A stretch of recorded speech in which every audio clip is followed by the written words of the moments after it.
Say hi, baby kitties. Hey. Hey, Satan. Woo! What time is it?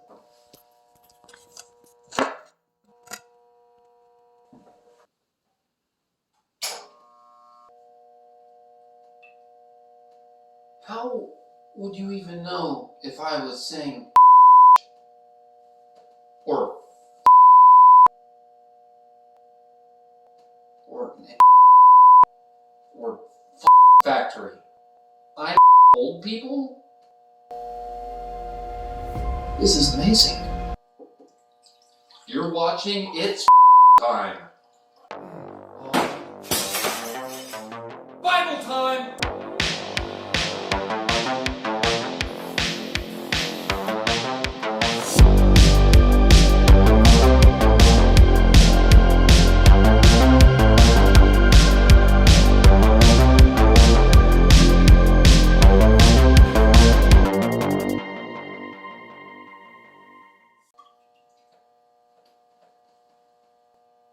Why the broken cup, you might ask, and by you, I mean the huge following that Bible Time receives on a constant basis.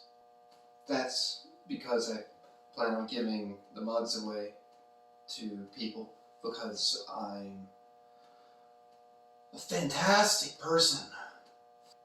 Trey Clarkson Band. I contain, apparently, Trey Clarkson Band. I don't know about you, but I contain Trey Clarkson Band. It's sense to me. Trinity Fellowship. Thanks for everything. Here's a book. Jesus loves little children. Because he does. Of course. And here, he's walking with them somewhere, and none of them are white. Okay, so we have a 10. Oh, look at that. A ethnic individual is sitting at the table. And here we see another individual of the ethnicities. Jesus Christ, our Lord and Savior, who is not white. The mug is referencing to a future film called The Shift. What about the thing on your forehead, you might ask? Well, that's also film, The Shift, to where one man encounters the devil, inspired by the chapter, the story of Job. Let's talk about Job for a bit, but before we do, so anyways, with Job, the story of Job, it's quite astounding that it's there. It's like super edgy. You know, like you can imagine like moms back in the day, because they all had like one book, which was a collection of books. They didn't have a library. They had one book, which was books. And you know, the moms would have been saying, "Now you go read Psalms.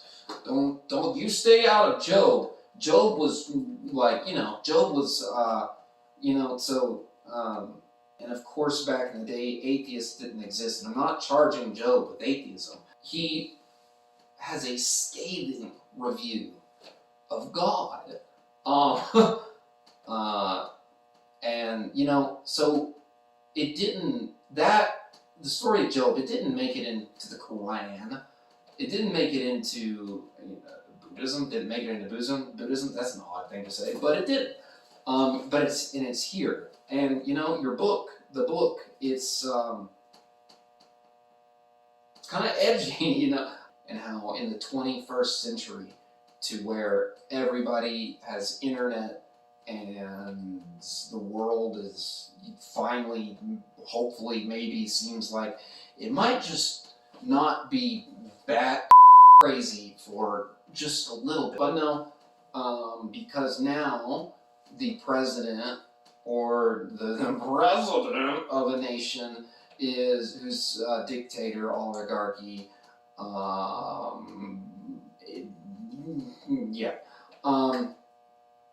is denazifying a nation where the president is Jewish. So that's happening, and that's real. So let's take a moment to acknowledge the real heroes, because nobody should have to endure whatever that is. And pray, I don't know, puts them in a corner, murders them, let's... So today we're in Job, and we're starting in Job 10. I loathe my very life.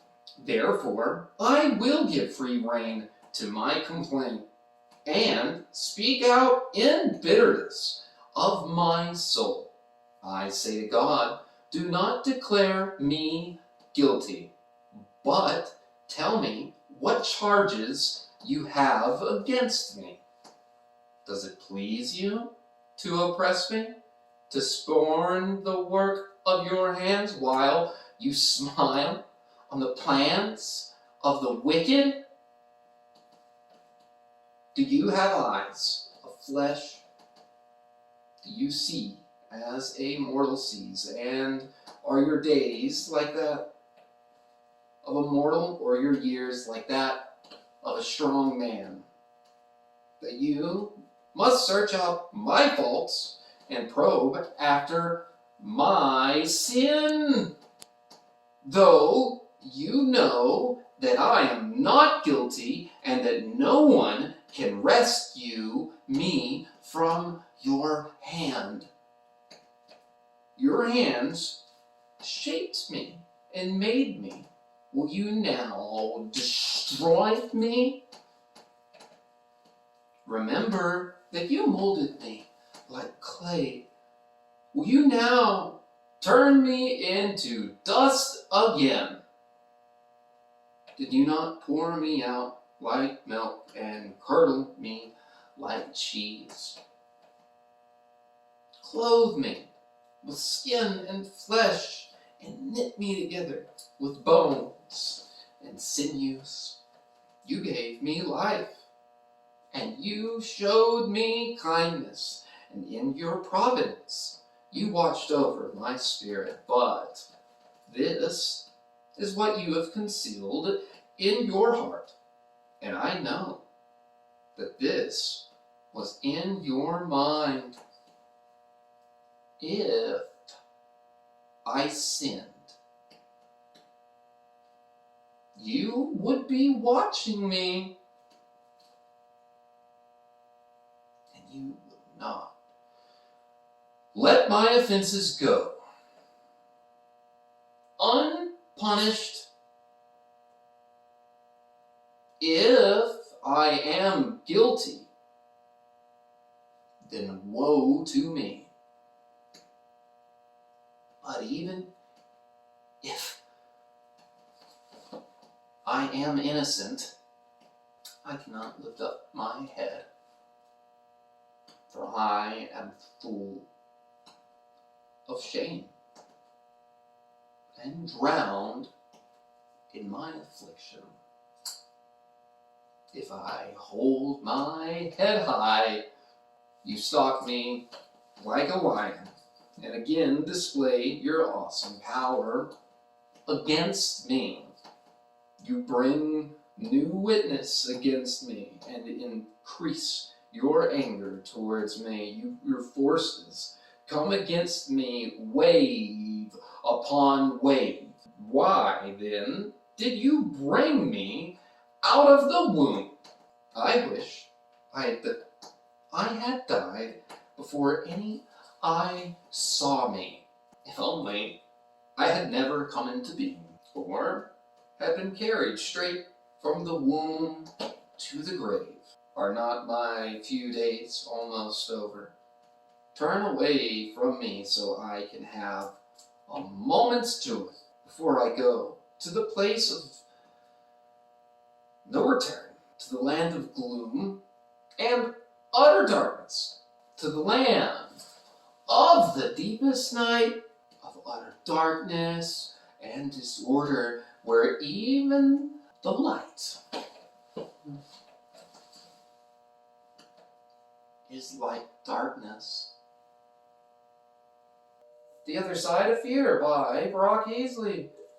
There's only one word to describe your dad being shot 13 times in an armed robbery. Cool. Then so far, the Namathite replied, are all these words to go unvindicated? Is this talker to be vindicated? Your idle talk reduce others to silence?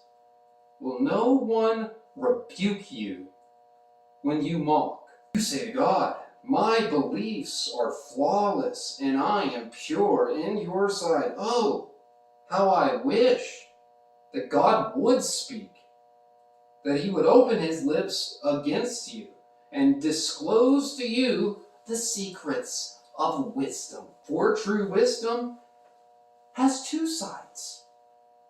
Know this, God, know this. God has even forgiven some of your sins. Can you fathom the mysteries of God? Can you probe the limits of the Almighty? They are higher than the heavens above. What can you do? They are deeper than the depths below. What can you know? Their measure is longer than the earth and wider than the sea. If he comes along and confines you in prison and convenes a court, who can oppose him? Surely he recognizes deceivers, and when he sees evil, does he not take note? But the witless can no more become wise than a wild donkey's colt can be born human. Yet, if you devote your heart to him and stretch out your hands to him, if you put away the sin that is in your hand and allow no evil to dwell in your tent, then, free of fault, you will lift up your face and you will stand firm and without fear. You will surely forget your troubles, recalling it only as the water's gone by. Life will be brighter than noonday, and darkness will become like morning. You will become secure because there is hope. You will look about you and take your rest in safety. You will lie down with no one to make you afraid, and many will court your favor. Pennies from Burger Heaven by Marcy McKay. But the eyes of the wicked will fail, and escape will elude them. Their hope will become like a dying gasp. Then Job replied, doubtless you are the only people who matter, and wisdom will die with you. But I have a mind as well as you. I am not inferior to you. Who does not know all of these things? I have become a laughingstock to my friends. Although I called on God and he answered, a mere laughingstock. Though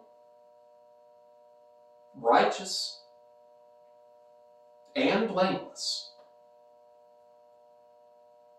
Those who are at ease have contempt for misfortune, as the fates of those whose feet are slipping. The tents of the marauders are undisturbed, and those who provoke God are secure. Those God has in his hand. But ask the animals, and they will teach you. Or the birds in the sky, and they will tell you. Or speak to the earth, and it will teach you. Or let the fish in the sea inform you. Which of all these does not know that the hand of the Lord has done this?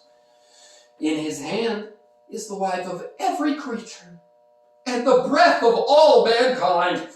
Does not the ear test words, as the tongue tastes food? Is not wisdom found among the aged? Does not long life bring understanding? To God belong wisdom and power, counsel and understanding are his. What he tears down cannot be rebuilt. Those he imprisons cannot be released. If he holds back the waters, there is a drought. If he lets them loose, they devastate the land. To him belong strength and insight, both deceived and deceiver are his. He leads rulers away, stripped, and makes fools of judges. He takes off shackles and put on vikings, and ties a loincloth around their waist. He leads priests away, stripped, and overthrows officials long established. He silences the lips of trusted advisors and takes away the discernment of elders. He pours contempt on nobles and disarms the mighty. He reveals the deep things of darkness and brings utter darkness into the light. He makes nations great and destroys them. He enlarges nations and disperses them. He deprives the leaders on earth of their reason. He makes them wander off in tactless waste.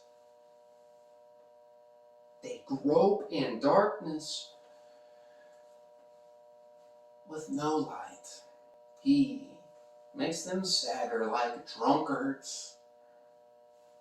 My eyes have seen all of this, and my ears have heard and understood it.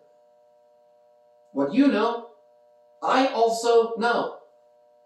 I am not inferior to you, but I desire to speak to the Almighty and to argue my case to God. You, however, smear me with lies. You are worthless physicians, all of you. If only you would be altogether silent. For you, that would be wisdom. Hear now my argument. Listen to the pleas of my lips. Will you speak wickedly on God's behalf?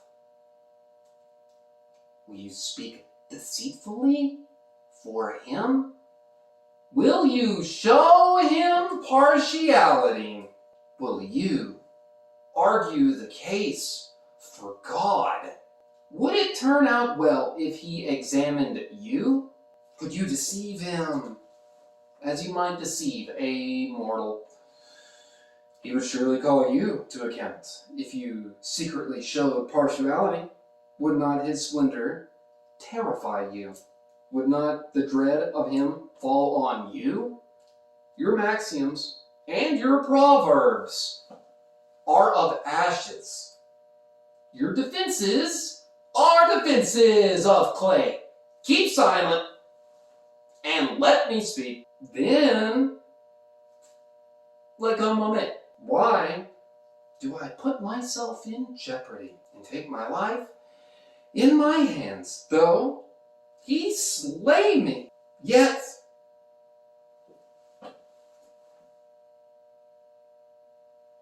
I will hope in him. I will surely defend my ways to his face. Indeed, this will turn out for my deliverance. For no godless person would dare come before him.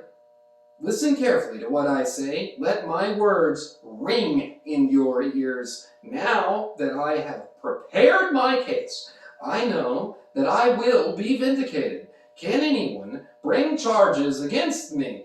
If so, I will be silent and die. Only grant me these two things, God, and then I will not hide from you. Withdraw your hand from me and stop frightening me with your terrors. Then summon me and I will answer, or let me speak and you reply to me. How many wrongs and sins have I committed? Show me my offense and my sin. Why do you hide your face and consider me your enemy? Will you torment? Will you torment a wind-blown leaf? Will you chase after dry chaff? Will you write down bitter things against me and make me reap the sins of my youth? You fasten my feet in shackles. You keep close watch on my paths by putting marks on the soles of my feet. So, man waste away like something rotten, like a garment eaten by moths. Mortals, born of a woman, are a few days and full of trouble. They will spring up like a flower and then wither away like fleeting shadows. They do not endure. Do you fix your eye on them? Will you bring them before you for judgment? Who can bring what is pure from the impure? No one. A person's days are to be determined. You have decreed the number of his months and have set limits he cannot exceed. So look away from him and let him alone till he is put in his time like a hired hand. At least there is hope for a tree. If it's cut down, it won't sprout again, and its new shoots will not fall away. Its roots may grow old in the ground, and its stump die in the soil. Yet, at the scent of water, it will bud up and put forth shoots like a plant. But if a man dies and is laid low, he breathes his last breath and is no more. As the water of a lake dries up, or a riverbed becomes parched and dried, so he lays down and does not rise till the heavens are no more. People will not awake or be roused from their sleep. If only you would hide me in the grave and conceal me until your anger passed. If only you would set a time and then remember me. If someone dies, will they live again? All the days of my hard service, I will wait for my renewal to come.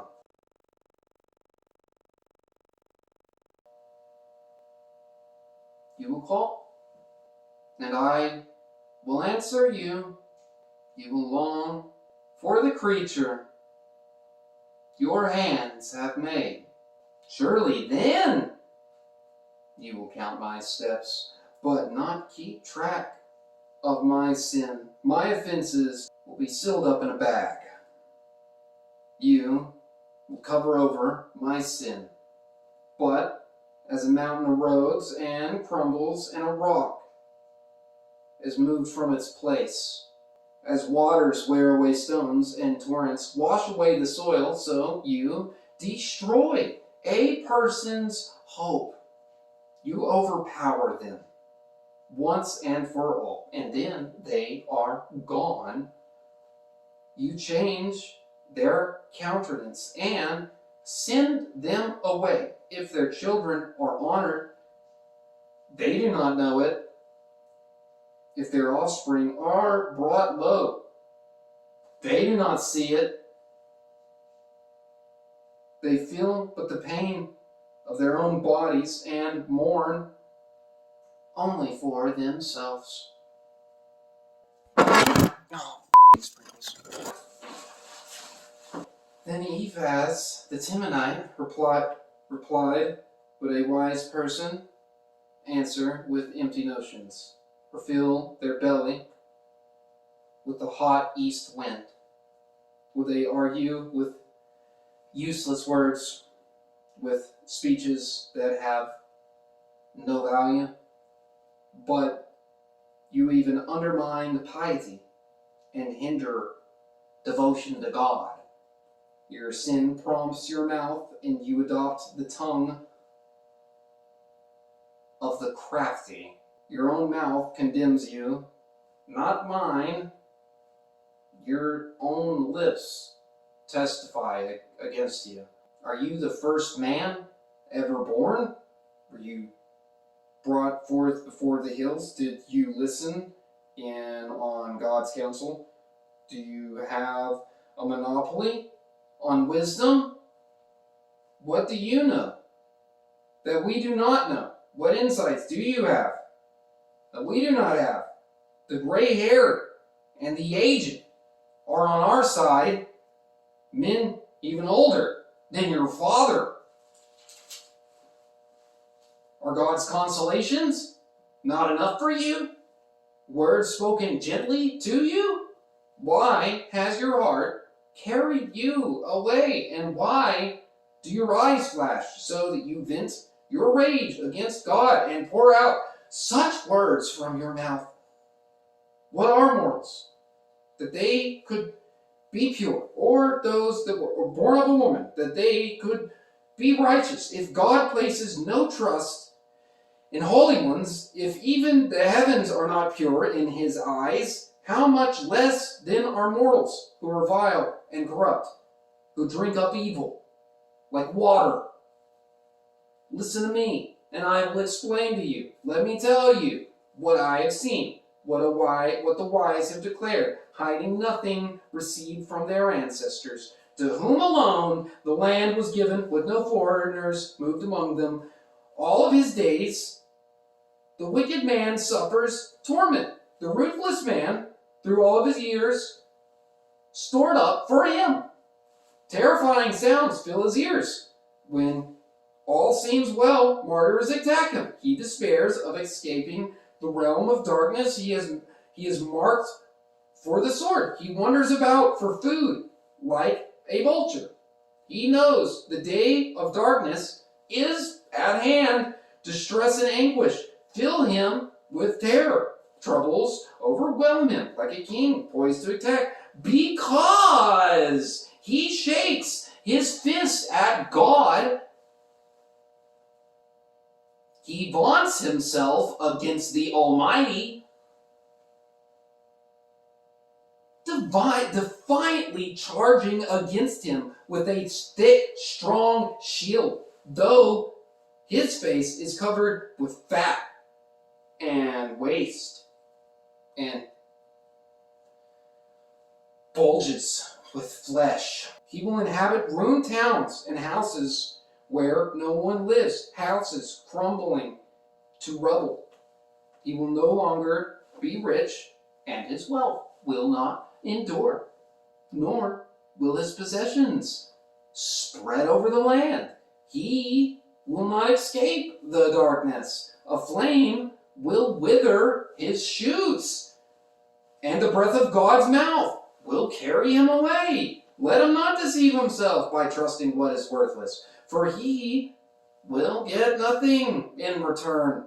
Before his time, he will wither, and his branches will not flourish. He will be like a vine stripped of unripe grapes, like an olive tree, shedding its blossoms for the company of the godless will be barren, and fire will consume their tents. Of those who love bribes, they conceive trouble and give birth to evil. Their womb fashions deceits. Then Job replied, I have heard many things like these. You are miserable comforters, all of you. Will your long-winded speeches never end? What ails? Could you keep on arguing? I also could speak like you if you were in my place. I could make fine speeches against you and shake my head at you, but my mouth would encourage you. Comfort from my lips would bring you relief. Yet if I speak, my pain is not relieved, and if I refrain, it does not go away. Surely, God, you've worn me out. You have devastated my entire household. You have shriveled me up, and it has become a witness. My gauntness rises up and testifies against me. God assails me and tears me in his anger and gnashes his teeth at me. My opponent fastens on me his piercing eyes. People open their mouths to jeer at me. They strike my cheek in scorn and unite together against me. God has tortured me over to the ungodly and thrown me into the clutches of wicked. All was well with me, but he shattered me. He seized me by the neck and crushed me. He has made me his target. His archers surround me. Without piety, he pierces my kidneys and spills my gall on the ground. Again and again, he bursts open me. He rushes at me like a warrior. I have sewn sackcloth over my skin and bruised my brow in the dust. My face is red with weeping. Dark shadows ring my eyes, yet my hands have been free of violence, and my prayer is pure.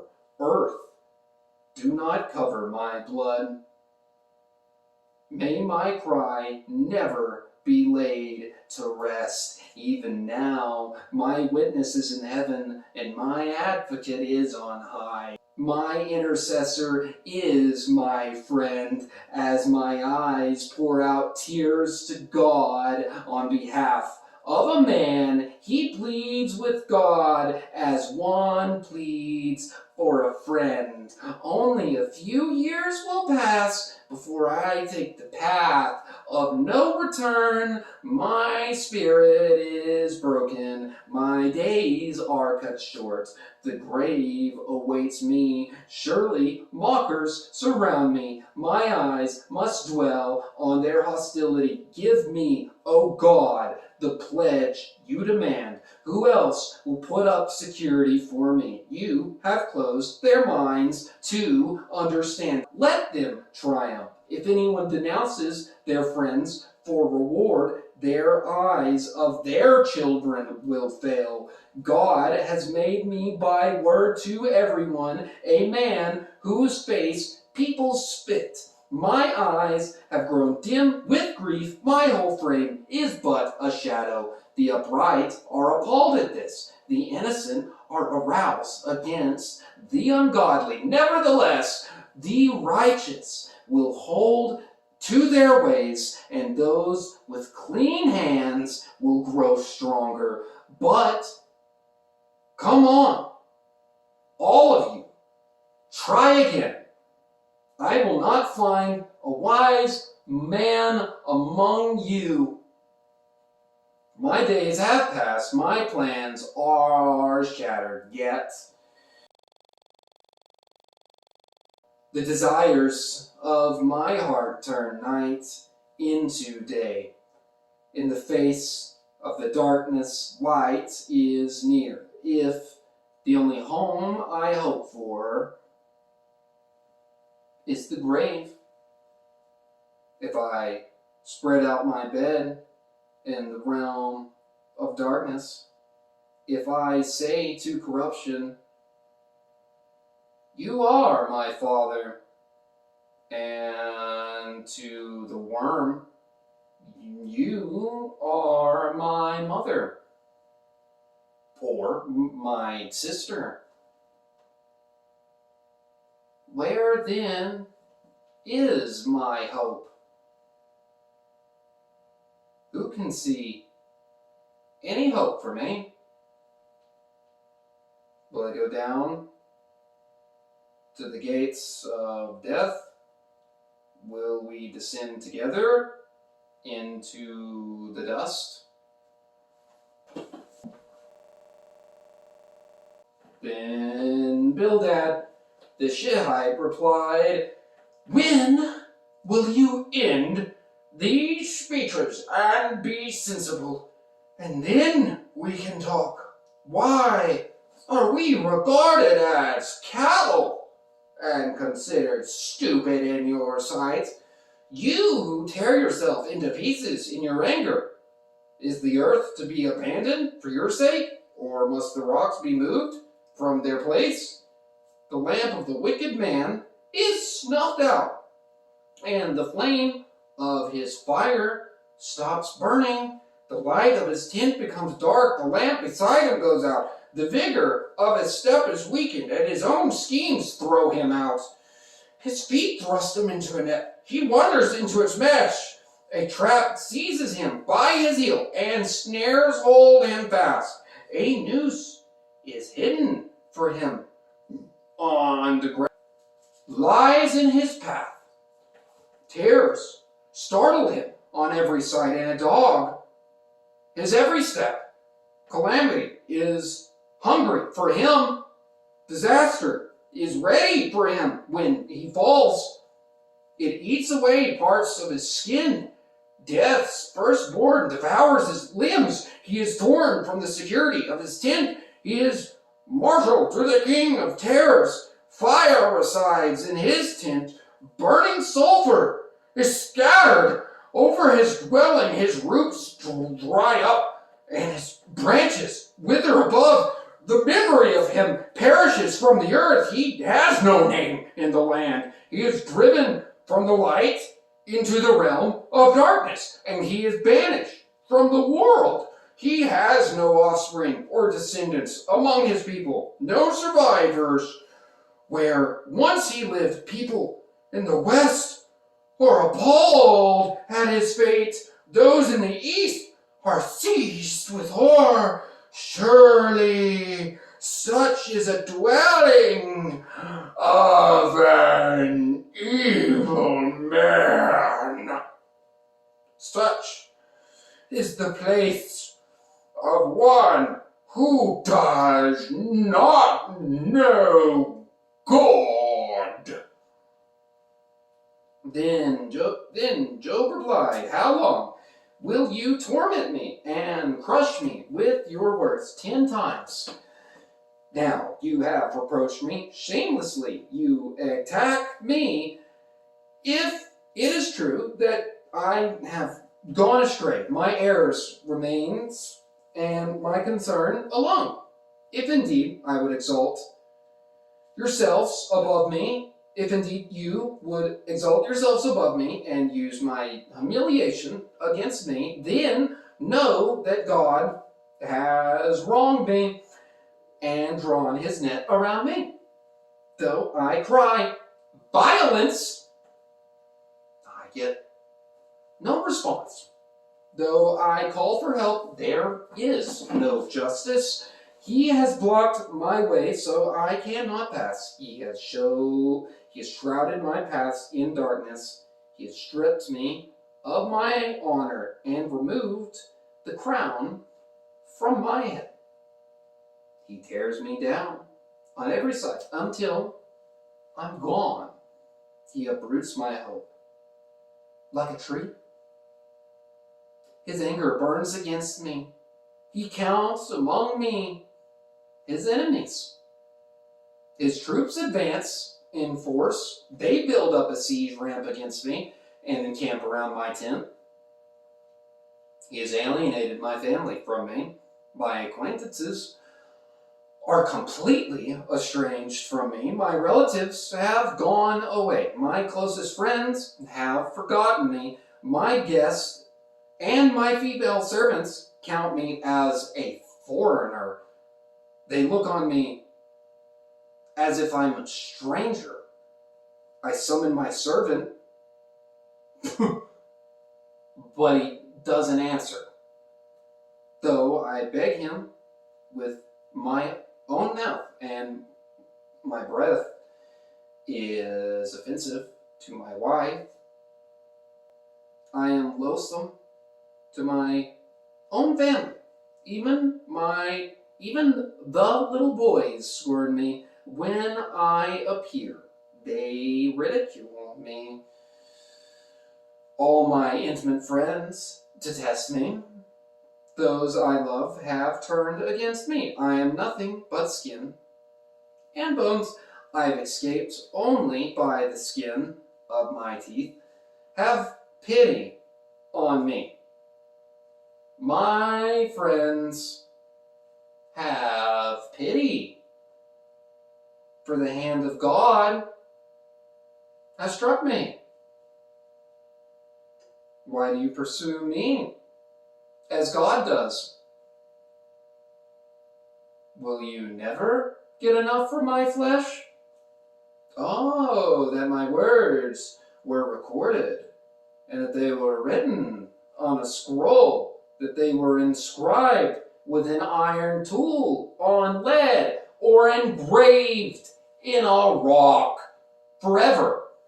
I know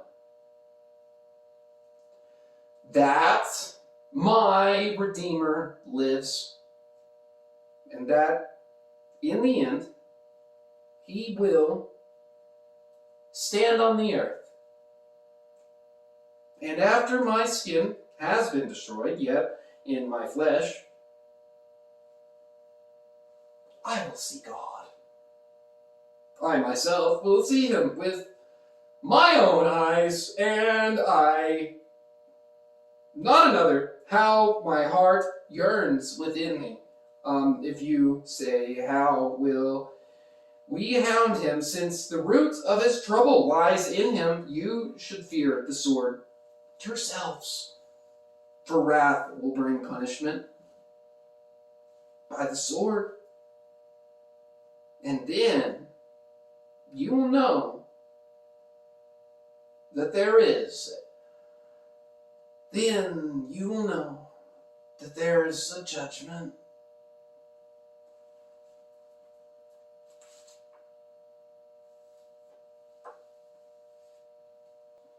I hope you've enjoyed this episode of Bible Time. Tune in next time to take a look at this is crazy, guys. Like, this is, like, if this isn't Psalms. This isn't Psalms. Tune in next time to see how the story goes. Until next time, remember, kids,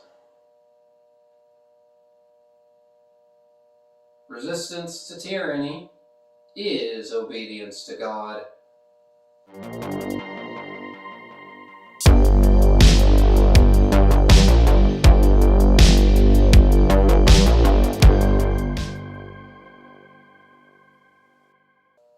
Oh yeah, Dallas Jenkins, the